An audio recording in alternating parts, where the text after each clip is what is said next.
Welcome to Kang corridor gardening video on rack installation and plant maintenance.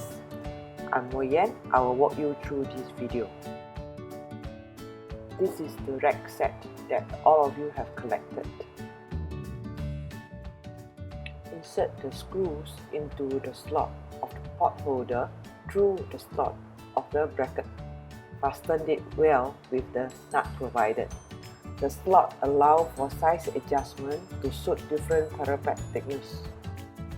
Adjust the bracket to suit the parapet along your corridor. Tighten the set of screws. Mount the bracket on the parapet with the pot holder facing the corridor. Do not mount the rack with the pot holder facing outwards, as it could be hazardous. After mounting the rack, check that it is securely fastened. We are all set to mount the planter box.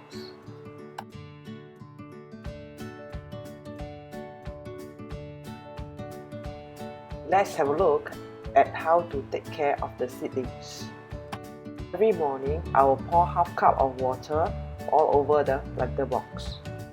Now I'm going to remove unhealthy seedlings so that the healthy ones can grow to avoid competition for light and nutrient. This one is healthy. Let's remove the unhealthy one. These are goat pellets. The seedlings are 2 weeks old now. It is time to apply fertilizer. Poke a hole in between the plants around 2 to 3 cm away from the root. Do not go too near to the root as it will cause root burn. The hole is around 3 cm depth.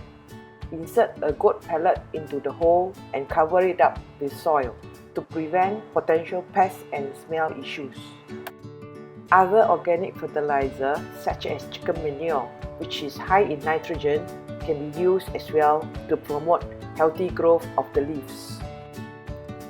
8 pieces of goat pellet are inserted into the soil in between the plants at almost the same interval throughout the planter.